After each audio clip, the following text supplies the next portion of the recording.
Boa noite, queridos irmãos e irmãs. Uma alegria estar com vocês novamente, nesse momento onde nós estamos distanciados fisicamente uns dos outros, mas não isolados. Eu tenho dito que o isolamento é uma opção muito pessoal e nós estamos fazendo de tudo, aplicando todos os recursos e meios possíveis para que você não fique isolado da nossa comunidade, de uma realidade espiritual onde nós podemos ter palavras de sabedoria, conselhos, a convivência, a oração uns pelos outros. Então eu quero estimular você, que mesmo distanciados, você pratique aquilo que a gente chama de mutualidade, que são os relacionamentos que Deus nos dá, onde nós podemos aplicá-los na nossa vida através da oração, através de um telefonema, através dos vários meios que nos são possíveis. E eu quero compartilhar hoje à noite com vocês um texto de Paulo aos Coríntios, na segunda carta de Paulo aos Coríntios, capítulo 1, a partir do verso 3. Diz assim: Bendito seja o Deus e Pai de nosso Senhor Jesus Cristo, Pai das misericórdias e Deus de toda consolação, que nos consola em todas as nossas tribulações, para que com a consolação que recebemos de Deus, possamos consolar os que estão passando por tribulações. Olha que texto maravilhoso, porque fala de uma dinâmica, em primeiro lugar, de um Deus que se dispõe a vir ao nosso encontro, e em vez de vir com juízo, com sentenças de condenação, vem com misericórdia e com consolação. Esse Deus se aproxima de nós, trazendo realidades, em vez de exacerbar a nossa culpa e o nosso medo. Ele vem falando do que Ele fez em Cristo Jesus na cruz, quando agiu com misericórdia na vida de todos nós. Mas também trazendo consolação nos momentos mais difíceis da nossa vida. Momentos como esse que nós estamos vivenciando e outros tantos que já experimentamos e ainda experimentaremos na vida. Mas o texto também fala de uma consolação que replica a consolação de Deus, que representa uma continuidade na vida de uma comunidade cristã. O mesmo consolo que nós recebemos de Deus, nós estendemos uns aos outros no cuidado mútuo que podemos ter nos momentos de tribulação. Olha como é importante isso, que você entenda. O texto não está dizendo que essa comunidade surge aos domingos. O texto está dizendo que no convívio emerge uma comunidade que dia após dia replica exatamente aquilo que Deus fez por nós quando nos consolou em Cristo Jesus. A comunidade que nós queremos não é a comunidade quando você tem acesso a essa gravação aos domingos. É uma comunidade onde diariamente nós somos alimentados uns pelos outros, o tempo todo, com palavras, como eu disse no início, de sabedoria, com palavras de exortação, com palavras de ânimo, com palavra de Deus para a vida de cada um de nós. Eu queria convidá-los a orar agora. Nós aqui, enquanto gravamos, você aí na sua casa ou no seu lugar de trabalho, onde você tem acesso a essa gravação. Queria que você fechasse os seus olhos e comigo orasse a Deus agora. Muito obrigado, Senhor, por esse tempo maravilhoso. Nós temos tempo de sobra nesse tempo de quarentena, mas de verdade nós queremos e podemos usar o nosso tempo de uma forma sábia. E queremos que o Senhor nos ajude a compreender esse tempo, como esse tempo ele é rico para nós. Porque ele é tempo onde nós podemos meditar na Tua Palavra, podemos orar ao Senhor, podemos buscar consolo dentro da nossa casa, no apoio mútuo, na comunidade, quando estamos juntos nos pequenos grupos, quando podemos ligar uns para os outros e nos importarmos com o que está acontecendo com a vida do nosso irmão e da nossa irmã. Quanta riqueza pode ser produzida num momento de tanta limitação, pelo menos de limitação física. Mas nós não estamos aprisionados a esse momento, somos convidados o tempo todo por Deus a praticar aquilo que dele recebemos: graça, misericórdia e consolação. Nós queremos oferecer esse culto ao Senhor, que nos alcançou em Cristo Jesus, pelas tuas ternas misericórdias e eternas consolações. Assim nós oramos em Jesus, o nosso Senhor. Amém. Boa noite, meu irmão, minha irmã. Que alegria estarmos mais uma vez reunidos virtualmente para louvarmos o nosso Deus. E eu te convido neste momento a abrir teu coração, mesmo estando no seu lar, na sua casa, que você esteja em atitude de oração e de adoração ao nosso Deus. Vamos louvá-lo com todo o nosso coração.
Descansarei, pois sei que és Deus. Minha alma está segura em ti. Sabes bem que em Cristo firme está. Se o trovão e o mar se erguendo vem, sobre a tempestade eu voarei, sobre as águas tu também és rei. Descansarei, pois sei que és Deus. Se o trovão e o mar se erguendo vem, sobre a tempestade voarei, sobre as águas tu também és rei. Descansarei, pois sei que és Deus. Descansarei, pois sei que és Deus. Amém.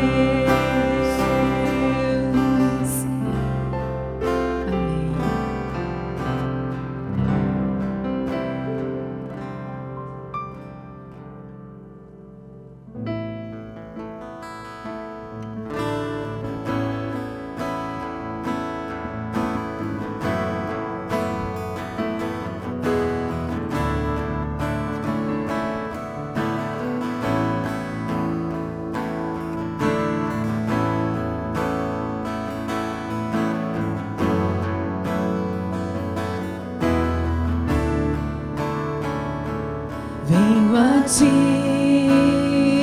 me confessar, pra minha alma descansar.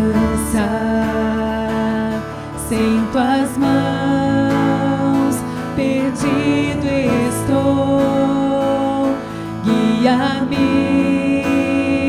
por teu amor.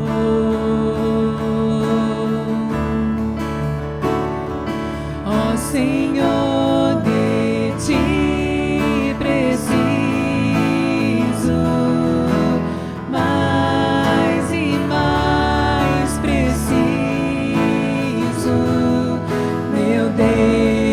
defensor, justo e fiel, de ti eu preciso.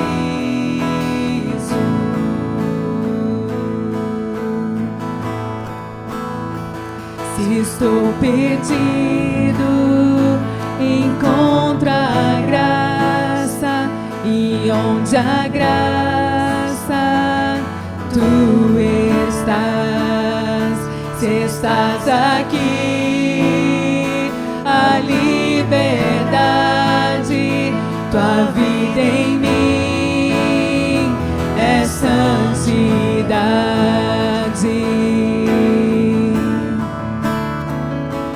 Ó Senhor, de ti preciso, mais e mais preciso, meu defensor, justo e fiel, de ti eu preciso.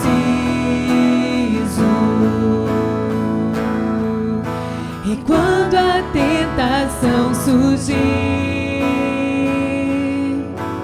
que minha vida cante a ti.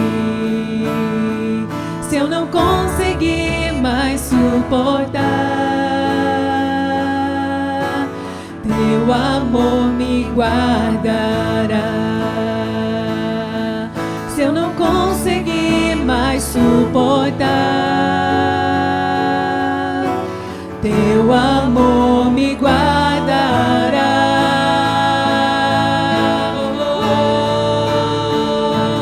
Ó Senhor, de ti preciso,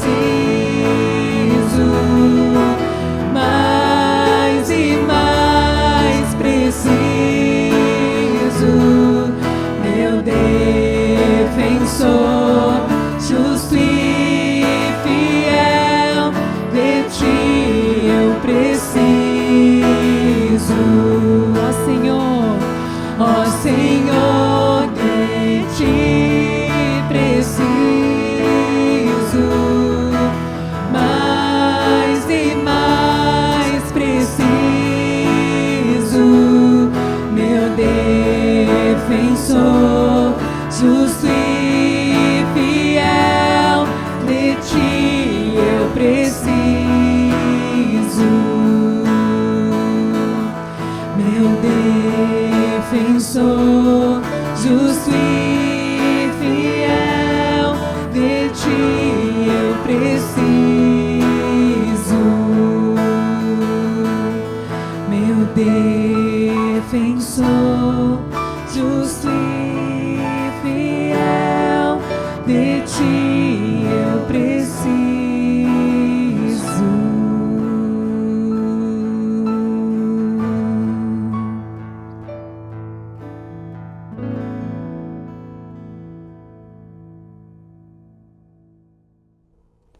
Olá, muito boa noite. Tivemos já a alegria de participar do louvor ao nosso Deus através de algumas canções que enaltecem e que engrandecem o nome dele. E agora também teremos a oportunidade de ler a sua palavra e nela meditar. Hoje já é o 5º domingo que nós estamos celebrando ao nosso Deus, louvando à distância. Mas, como disse o pastor Juan no início do nosso culto, embora estejamos geograficamente distantes uns dos outros, nós não estamos separados, nós estamos unidos.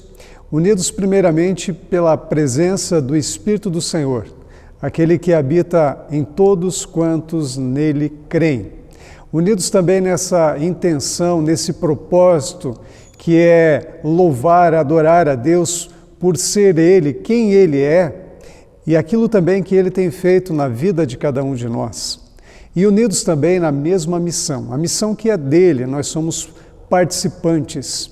Isso tudo nos une, embora distantes, distanciados fisicamente, mas unidos dentro desse grande corpo que é a Igreja do Senhor. Hoje também é a 5ª semana que nós temos a oportunidade de pensar nessa temática, a caminho da glória, E essa série, desde o seu início, tem nos levado a ouvir algumas coisas que Jesus investiu tempo nos últimos dias, nas últimas horas, com algumas pessoas, especialmente os seus discípulos e outras pessoas que faziam parte do seu cotidiano também. E ao longo dessa série a gente teve a oportunidade de pensar, primeiro, naquela ocasião em que Jesus se detém para receber a adoração, o louvor por parte de Maria, uma daquelas que fazia parte daquela família especial amada por Jesus, família de Lázaro, de Marta. Maria se detém naquele instante único e quando a gente olha para a história, percebe que era o último dia em que Jesus estaria fisicamente, ainda antes de passar pela morte, na casa daquela família. Ela se detém a usufruir, a desfrutar, degustar daquele momento único. Jesus disse, essa melhor parte não lhe será tirada. Jesus nos ensina também a aproveitarmos as oportunidades que temos na vida, especialmente de estar aos seus pés, de ouvir, de aprender, de degustar, de desfrutar daquilo que Ele tem para nos proporcionar. Todas as coisas têm o seu espaço, há tempo para todas as coisas, mas a melhor parte nós não podemos desperdiçar. Essa série também nos levou a pensar um pouquinho acerca do serviço, da missão que Jesus estabelece aos seus discípulos. Ele, o Mestre, deixou a glória, despiu-se da sua majestade, e enquanto homem despiu-se também das suas roupas, cingiu-se de uma toalha e pôs-se a lavar os pés dos discípulos e ensinou-os a fazerem o mesmo. Enquanto aqueles estavam preocupados em quem seria o maior dentre eles, dentro do reino de Jesus, Jesus lhes diz, o foco é outro, o foco é o serviço, o foco é o cuidado das pessoas. E lembrem-se, o servo não é maior que o seu Senhor. Se eu servir, façam o mesmo, sirvam uns aos outros. Jesus restabelece ordem no coração, nas intenções do coração, não nos chamando para nos sentirmos ou nos fazermos grandes, antes nos colocarmos ao serviço em prol dos outros.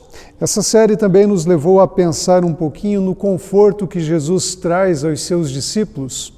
Eles estavam profundamente entristecidos diante daquilo que ouviram dos lábios de Jesus. Ele disse que seria preso, condenado, morto. Disse também que os seus discípulos o abandonariam. Um dentre eles o trairia. E Pedro ainda o negaria por pelo menos 3 vezes. Diante de tudo isso, eles ficaram profundamente entristecidos, mas o Senhor lhes traz consolo, dizendo, eu voltarei para o Pai. Eu irei para o lugar de onde eu vim, o lugar de glória, glória eterna. E mais, eu vou preparar morada para vocês, e quando eu for e preparar, eu voltarei e os buscarei, para que onde eu estiver, vocês estejam comigo também para todo sempre. Que o coração de vocês não se perturbe diante dos acontecimentos, das notícias que lhes são desagradáveis. Olhem para a eternidade, olhem para o futuro. Que o coração de vocês se fortaleça nisso. Semana passada a gente teve a oportunidade de ouvir também, com base num acontecimento especial, onde Jesus restabelece não apenas a fé de Tomé, ele restaura aquele que havia sido grandemente entristecido, tomado de incredulidade. Era também a experiência dos demais apóstolos. Vale lembrar que todos eles, quando viram Cristo, Jesus Cristo morto, ficaram profundamente tristes e naturalmente na concepção, na ideia deles, ele continuaria morto. Vale lembrar que no domingo as mulheres se dirigiram ao túmulo a fim de embalsamar o corpo e quando se deparam com Jesus ressurreto, elas são tomadas de grande alegria e voltam a dizer aos apóstolos, ele está vivo, mas eles não estão convencidos disso, então fogem, vão até o sepulcro, entram lá, alguns deles entram lá e não encontram o corpo de Jesus. Diante de algumas falsas expectativas equivocadas, interpretações errôneas, ou às vezes a falta de atenção devida àquilo que o Senhor fala, leva algumas pessoas a momentos de incredulidade.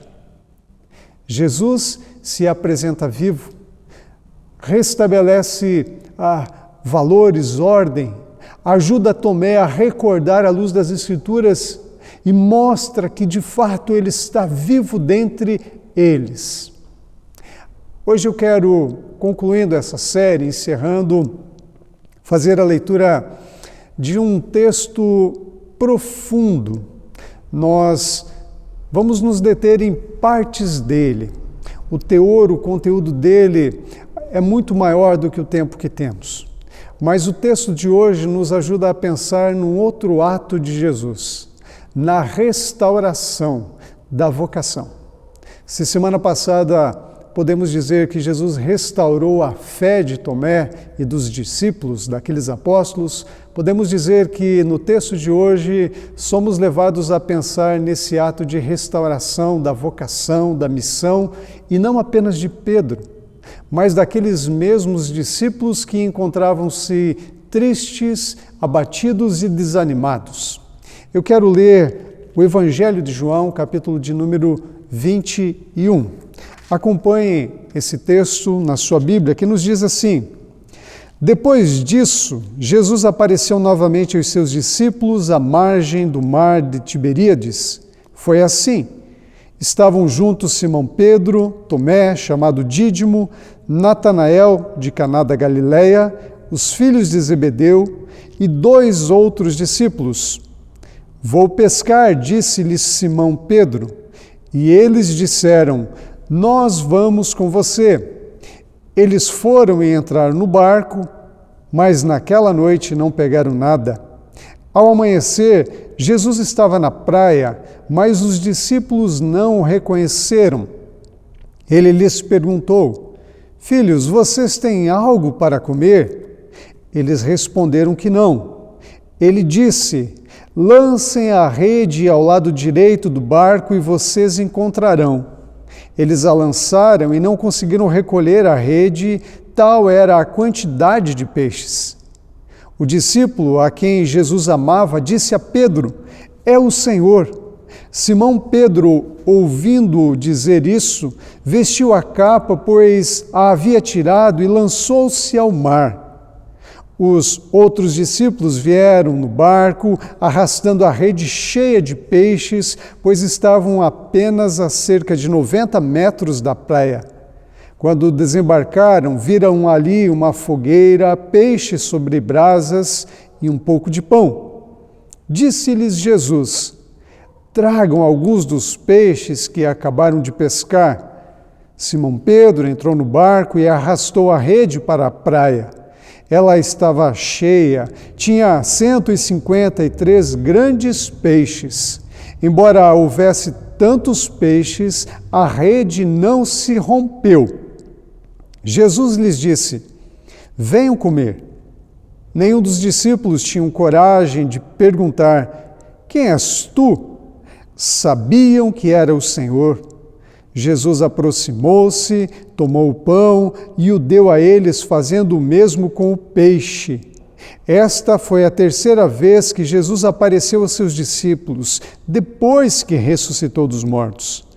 Depois de comerem, Jesus perguntou a Simão Pedro: Simão, filho de João, você me ama mais do que estes? Disse ele: Sim, Senhor, tu sabes que te amo. Disse Jesus: Cuide dos meus cordeiros. Novamente, Jesus disse: Simão, filho de João, você me ama? Ele respondeu: Sim, Senhor, tu sabes que te amo. Disse Jesus: Pastorei as minhas ovelhas.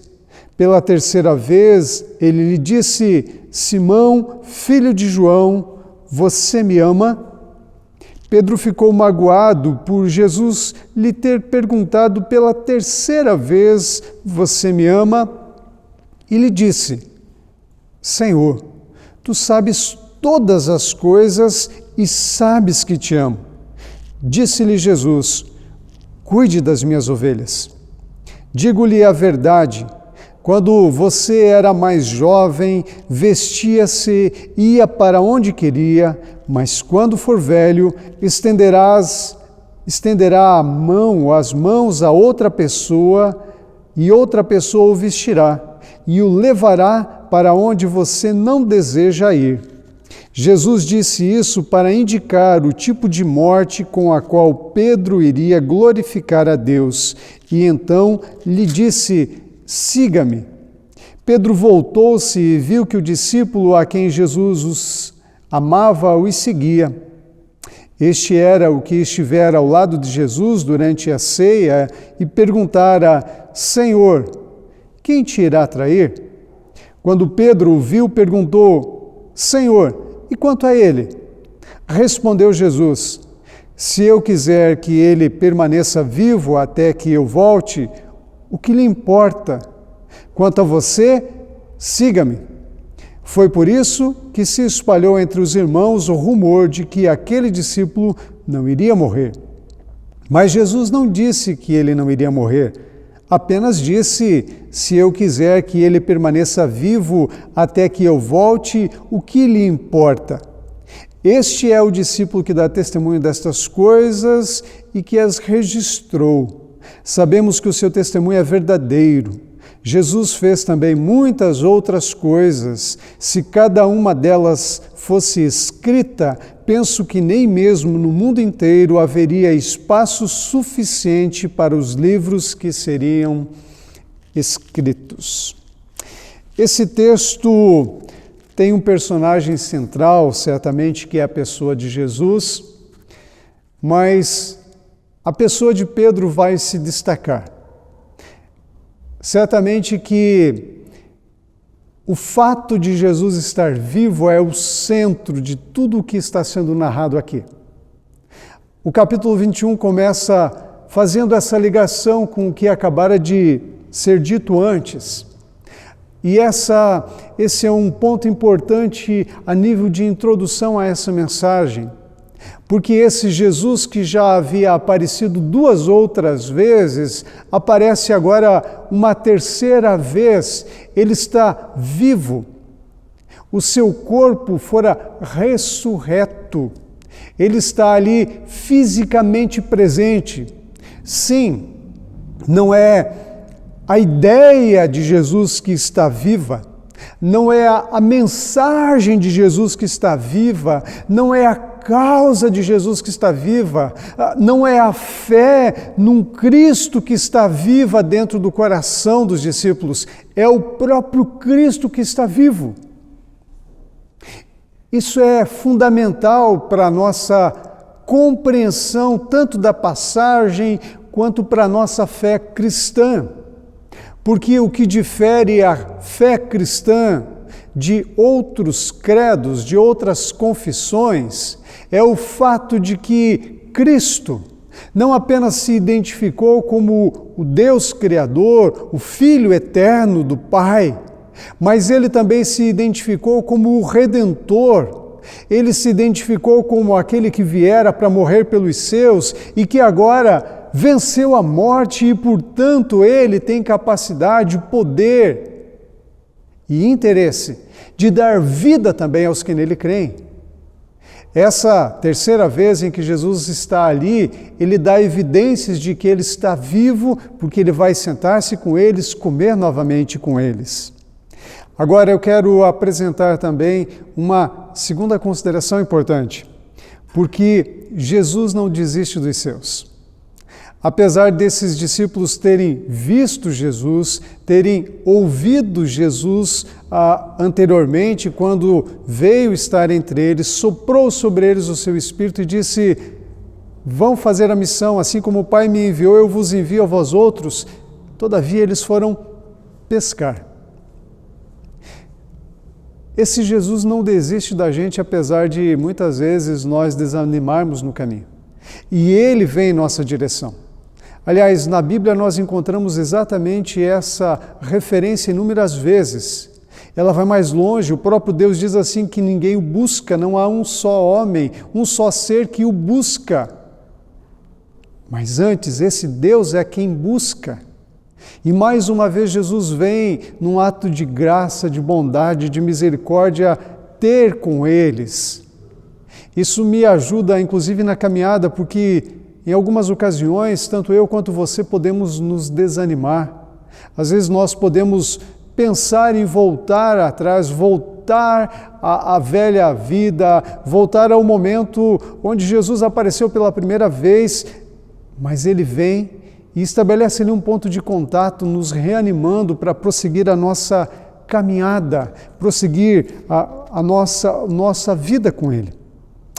Agora é interessante perceber algo mais ainda, porque Jesus vai falar de uma maneira única com aqueles discípulos, de uma maneira que eles entendem, porque quando eles, havendo trabalhado toda uma noite, nada apanharam, aproximando-se já da praia, eles veem alguém e esse alguém que estava à praia fala com eles dizendo: filhos, vocês têm algo para comer? E eles não puderam reconhecer Jesus. E então eles dizem: não, nós trabalhamos toda uma noite, mas nada apanhamos. Então esse alguém, que era Jesus, diz-lhes: lancem a rede ao lado e vocês vão pescar. E eles fazem isso, e quando lançam a rede, ela fica pesada de tantos peixes. E então João, percebendo que era Jesus, diz: é o Senhor. Vale lembrar que essa cena não é a primeira vez que ocorre. Ela já havia acontecido quando, cerca de 3 anos antes, Jesus fora à beira da praia, na beira daquele lago, e havendo os discípulos que eram pescadores, tendo trabalhado uma noite toda, também nada haviam pescado, então Jesus ordena que lancem a rede. Agora essa cena se repete. Jesus está trazendo à memória deles aquele momento anterior, quando Jesus os havia chamado pela primeira vez. E é nesse momento de desânimo, onde eles estão pensando a dar um reset na vida, a esquecer os 3 anos de caminhada e voltar à antiga profissão, que Jesus vai até a direção deles e os chama de novo, dizendo: venham, venham. Certamente que tanto Pedro quanto aqueles outros que na primeira ocasião ouviram Jesus dizer: venham, eu vos farei pescadores de homens, agora estão tendo a oportunidade novamente de dizer: nós não devemos continuar pescando, nós fomos chamados pelo Senhor para proclamar o seu evangelho, para anunciar às pessoas. Esse é o ponto de contato. Na nossa caminhada, muitas vezes, o Senhor vem na nossa direção e nos faz rememorar, relembrar situações que vivemos com Ele, experiências que tivemos com Ele, e ali às vezes é o meio que Ele usa para nos fortalecer, reanimar, para prosseguir o caminhar, o andar com Ele. Quando os discípulos então reconhecem que era Jesus, ou Pedro especialmente, ele se veste, coloca, porque os pescadores geralmente usavam apenas uma túnica naquele ato de lançar rede, ele coloca as suas roupas e se lança ao mar e vai nadando aproximadamente 90 metros até a praia. E quando ele chega lá, há brasas, há peixes, há alguns poucos pães. E então, João se limita a dizer apenas isso. É possível que ele tenha conversado algumas coisas com o seu Senhor, e aquele barquinho vem se aproximando, e então Jesus diz: tragam alguns dos peixes que vocês pescaram, vamos comê-los. E João diz que naquela ocasião, ninguém ousava perguntar para ele: quem é o Senhor? porque todos sabiam que era o seu Salvador. Certamente que o corpo glorificado de Jesus não era aquele corpo vítima de tortura, mas era um corpo num estado que tinha algumas diferenças, mas todos eles sabiam que era o Cristo vivo. Eu imagino que aquela ceia, aquele momento de partilhar o pão e o peixe, foi talvez um dos momentos mais silenciosos de todo o tempo que eles estiveram juntos.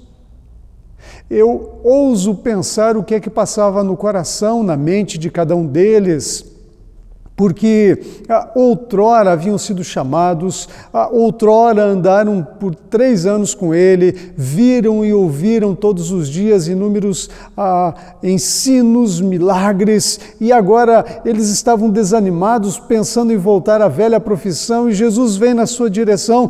Talvez se passava na mente, no coração de vários deles: por que é que o Senhor está fazendo isso? Talvez até mesmo aquele sentimento de indignidade, de merecimento, se bem que essa é a verdade. Nenhum de nós merece coisa alguma, nenhum de nós é capaz de coisa alguma, mas talvez essa ideia: por que é que o Senhor ainda insiste conosco, tendo nós feito o que fizemos?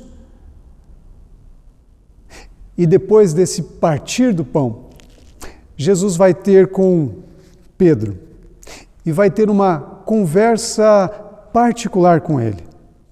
E aqui há algo especial que eu queria destacar contigo, porque não apenas esses pescadores todos, discípulos, foram restaurados para continuar a missão, mas Jesus agora vai tratar Pedro de uma maneira individual. E há algumas razões para isso.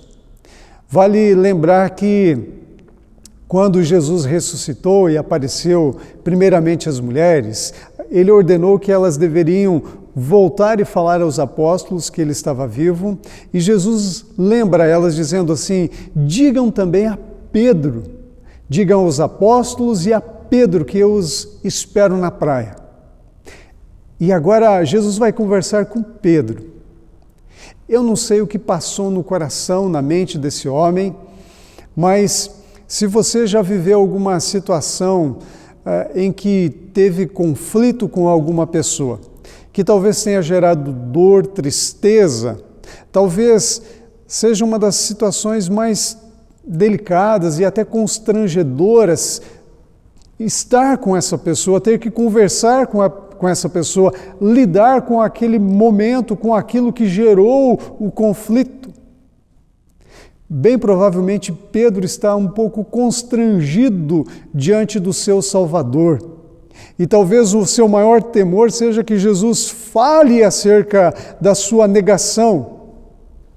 Mas Jesus tem um jeito todo especial para tratar com ele. E perceba como que Jesus faz a pergunta a Simão Pedro. Jesus lhe diz: Simão, filho de João, você me ama mais do que os outros ou mais do que estas coisas? Há 2 possibilidades de entender essa pergunta de Jesus. A primeira delas é: Simão, filho de João, você me ama mais do que o seu barco, mais do que sua rede, mais do que as pescas? Para você, eu sou mais importante? Me seguir, me servir, é maior, vale mais do que simplesmente ter uma profissão de subsistência? Se sim, Pedro, então deixa essas coisas e volta a fazer o que você fora chamado para fazer anteriormente. Essa é uma maneira possível de entender a fala de Jesus. Mas uma outra maneira, que creio ser talvez a melhor de entender, é que Jesus olha para Pedro e diz assim: Pedro, você me ama mais do que estes outros apóstolos? E a pergunta de Jesus a Pedro tem uma razão toda especial de ser. Porque às vésperas da sua prisão, Quando Jesus disse, eu serei preso, vocês me abandonarão, Pedro ousadamente diz assim, Senhor, ainda que todos te abandonem, eu jamais te abandonarei. E Jesus diz, Pedro, nessa noite você vai me negar 3 vezes antes que o galo cante. E aqui o que Jesus faz é trazer à memória de Pedro aquela ocasião onde ele afirmou ter um amor tão grande pelo Senhor, uma disposição tão grande de viver por Ele, uma disposição até mesmo de morrer por Ele.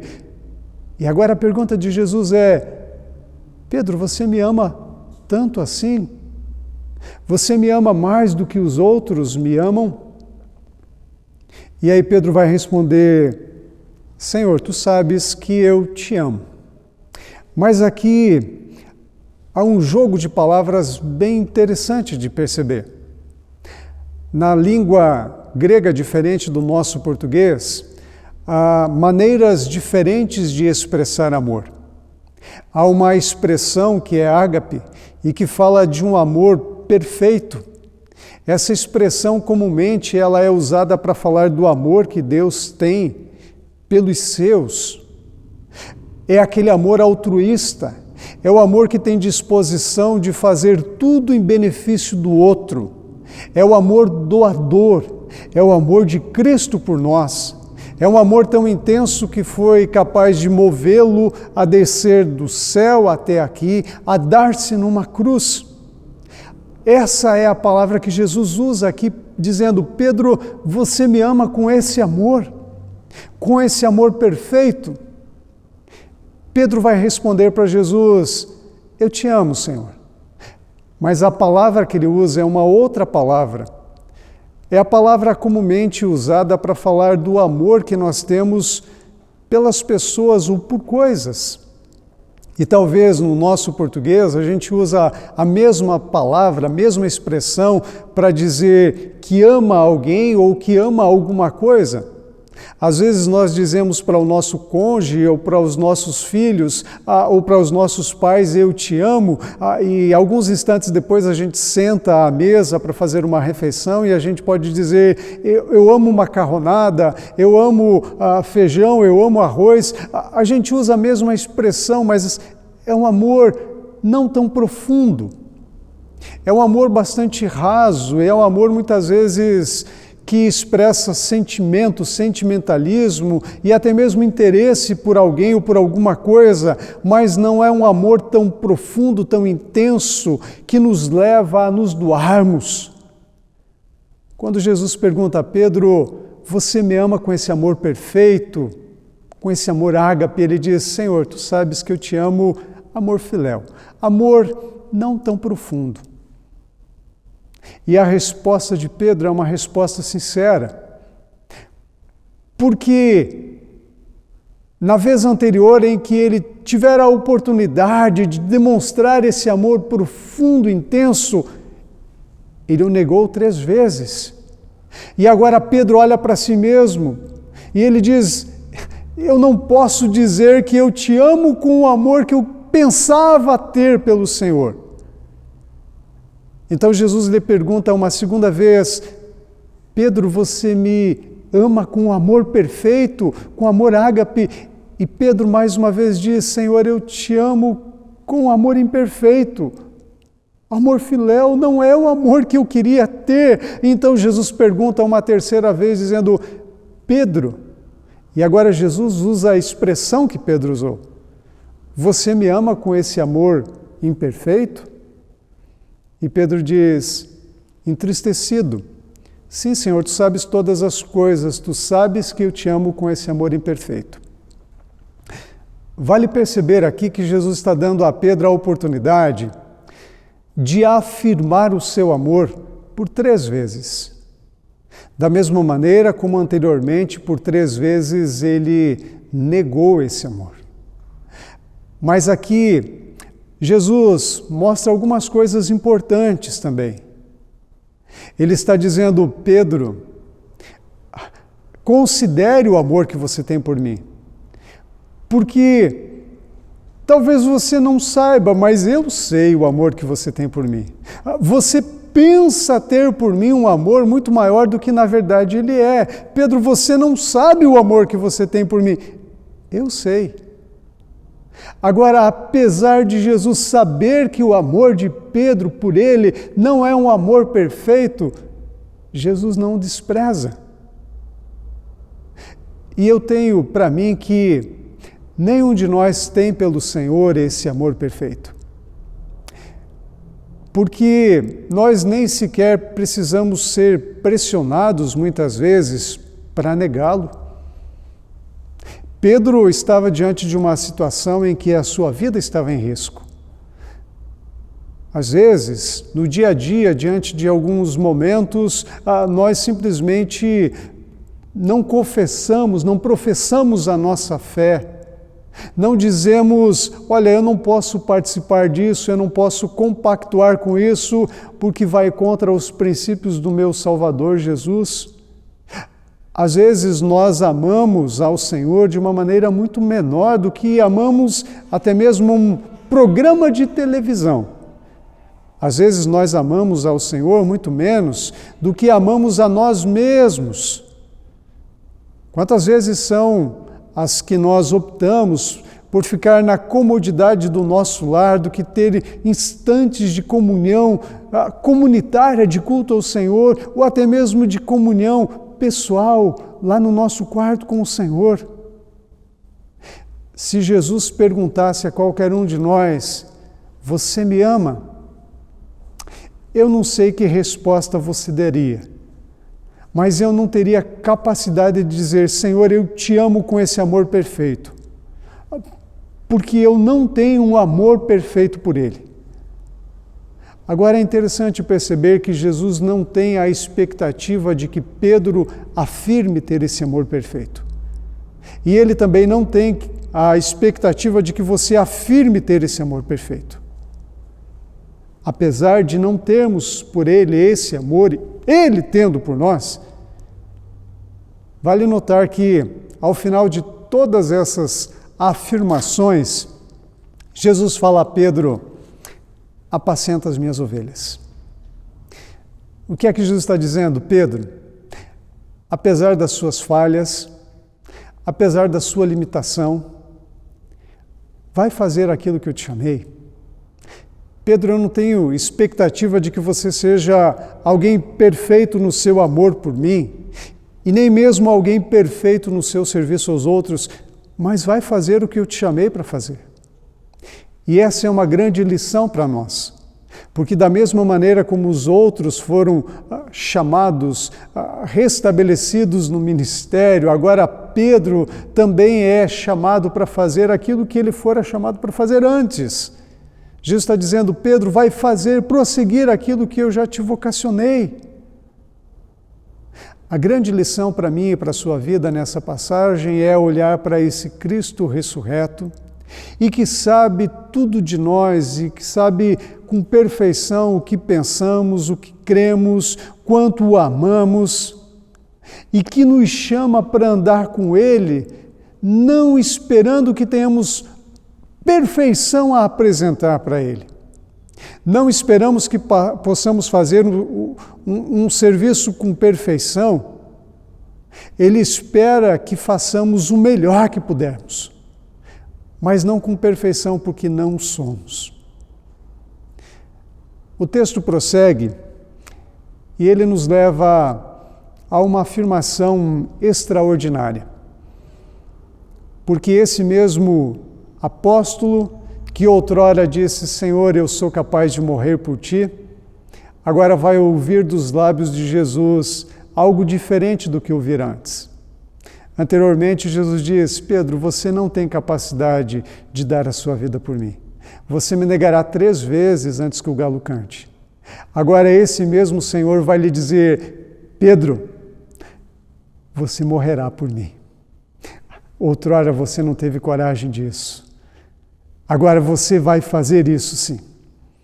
O Senhor faz uma afirmação dizendo, quando você era jovem, Pedro, você ia para onde você queria, você tomava suas decisões, mas vai chegar o dia em que outro vai te cingir e vai te levar para onde você não quer.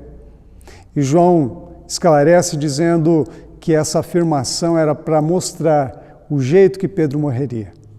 Nos conta a história secular, os historiadores mais antigos, que o apóstolo Pedro fora condenado por Roma e condenado, assim como o seu Salvador, a morrer crucificado. E que instantes antes dele ser elevado, pendurado naquela cruz, ele diz: não sou digno de morrer como meu Salvador, me crucifiquem de cabeça para baixo. E então conta a história secular que Pedro vai morrer dessa forma. E João escreve dizendo: essa era a forma com que ele glorificaria o seu Senhor.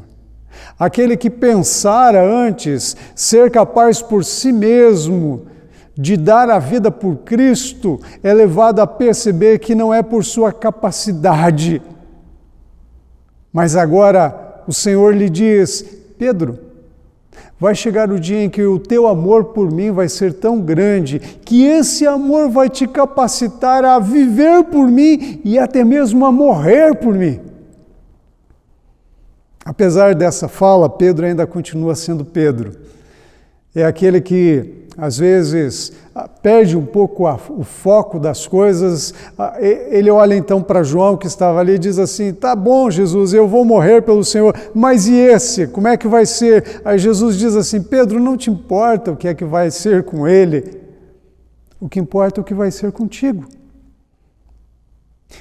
E aqui tem uma lição importante também, embora secundária, mas que eu queria trazer para a nossa vida e aplicá-la, porque às vezes nós ficamos nos preocupando com os outros, quando às vezes o assunto é pessoal. Às vezes são os pais preocupados com os filhos, ou os filhos preocupados com os pais, com os irmãos, com os amigos da caminhada, e Jesus diz assim: a conversa é contigo. Não te interessa o que eu tenho para os outros, interessa o que eu tenho para você. Na nossa caminhada, embora muitas vezes demonstremos fraqueza, embora às vezes nos desanimemos e até mesmo pensemos em voltar à pesca, a fazer coisas que fazíamos anteriormente de começarmos a andar com Cristo, esse que nos ama, que não desiste de nós e que nos ama assim com amor perfeito, nos chama para prosseguir, nos chama para olhar para o ponto onde caímos e retomarmos a caminhada. Eu queria conversar e perguntar para você: como que está a sua caminhada?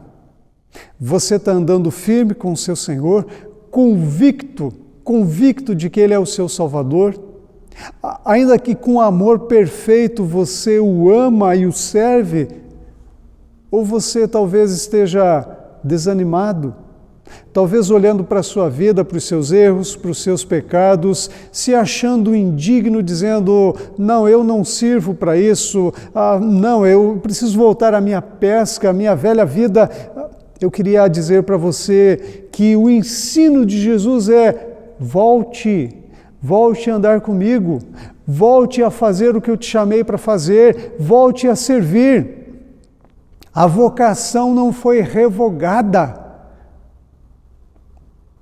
Eu queria te incentivar a olhar para a sua vida, a olhar para o seu serviço e prosseguir olhando para esse que te ama com amor perfeito.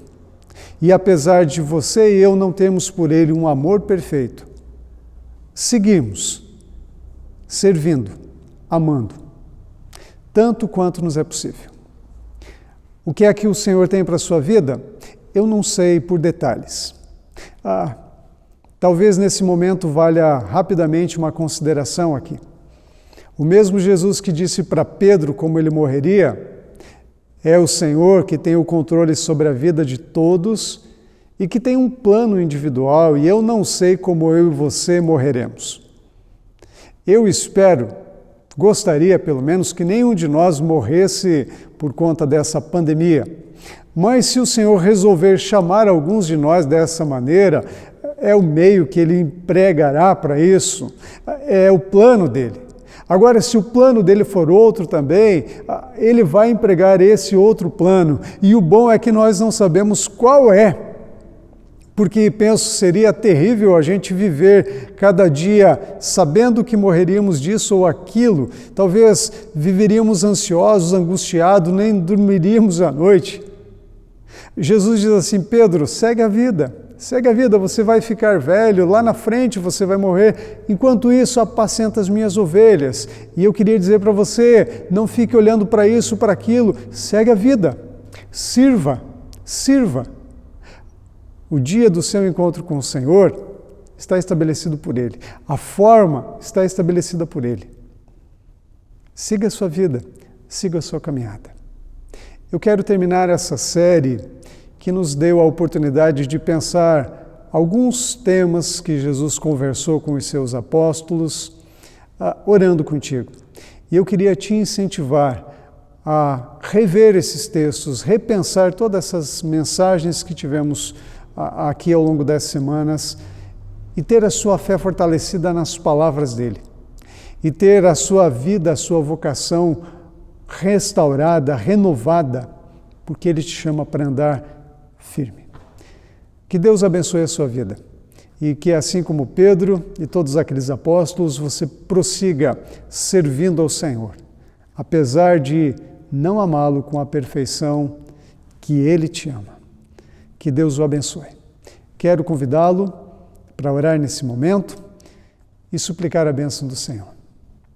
Deus, muito obrigado porque essa passagem nos mostra o quanto o Senhor nos ama e nos ama com amor perfeito, a ponto de vir atrás de nós, mesmo quando falhamos, mesmo quando pecamos contra o Senhor, quando o negamos, quando fazemos coisas que entristecem a Ti. Obrigado porque o amor do Senhor por nós não muda. Ele não é um amor que depende da nossa ação ou reação. Ele é um amor eterno.